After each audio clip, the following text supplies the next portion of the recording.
Food കഴിച്ച ഉടനെ നിങ്ങൾക്ക് ബാത്റൂം പോകാനുള്ള ടെൻഡൻസി ഉണ്ടോ? അതായത് അപ്പിയിടാൻ തോന്നാറുണ്ടോ? ഓ, മോശം എന്ന് പറഞ്ഞാൽ മോശം മോശം മോശം ഭയങ്കര മോശാട്ടോ അത്.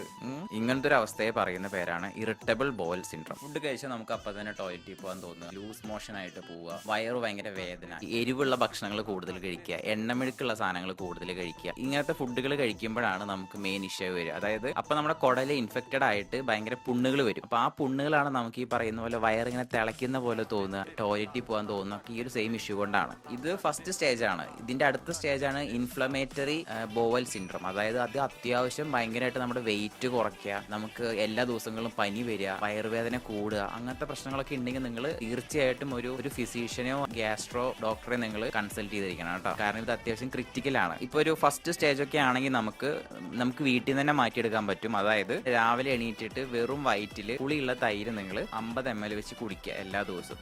ഇങ്ങനെ കണ്ടിന്യൂസ് ആയിട്ട് ചെയ്തു വന്നാൽ നമ്മളുടെ കുടലിലുള്ള പുണ്ണുകളൊക്കെ കരിഞ്ഞു പോയിട്ട് നമുക്കൊരു പ്രോപ്പർ ഡൈജഷൻ നടക്കും. അപ്പൊ ഈ പറയുന്ന ഇഷ്യൂസ് ഒന്നും പിന്നെ വരില്ല. രണ്ടാമത്തെ കാര്യം എന്ന് പറഞ്ഞാൽ നമ്മൾ ഇതേപോലെ തന്നെ തൈര് എടുക്കുക. തൈരിൽ നമ്മൾ ആര്യവേപ്പിന്റെ ഇലയില്ലേ, തളിരില കിട്ടും, നമുക്ക് മരമൊക്കെ ഉണ്ടെങ്കിൽ മനസ്സിലാവും. ആ തളിരില നിങ്ങൾ ഒരു 14 എണ്ണം പറിച്ചിട്ട് കല്ലില് ഇടിച്ച് പിഴിഞ്ഞിട്ട് ആ നീര് മാത്രം നിങ്ങൾ ഈ ഒരു തൈരിൽ മിക്സ് ചെയ്തിട്ട് ആഴ്ചയിൽ ഒരു ദിവസം മാത്രം നിങ്ങൾ കുടിക്കുക. ഇങ്ങനെ നമ്മളൊരു 4 ആഴ്ച ചെയ്തു വന്നാൽ ഈ പറയുന്ന കുടലുണ്ടാവുന്ന പുണ്ണുകളെല്ലാം മാറി അടിപൊളിയാവും. പിന്നെ നമുക്ക് എന്ത് ഫുഡുകളും കഴിക്കാം, എന്തും കഴിക്കാം, പക്ഷെ അതൊരു ലിമിറ്റ് വെച്ച് കഴിക്കുന്നതാണ് നല്ലത്. നിങ്ങൾ ഫുഡ് കഴിച്ചാൽ അപ്പം തന്നെ ടോയ്ലറ്റിൽ പോകാൻ തോന്നുന്ന ഫ്രണ്ടിന് നിങ്ങൾ കമന്റ് ചെയ്യണം കേട്ടോ. ടാറ്റ.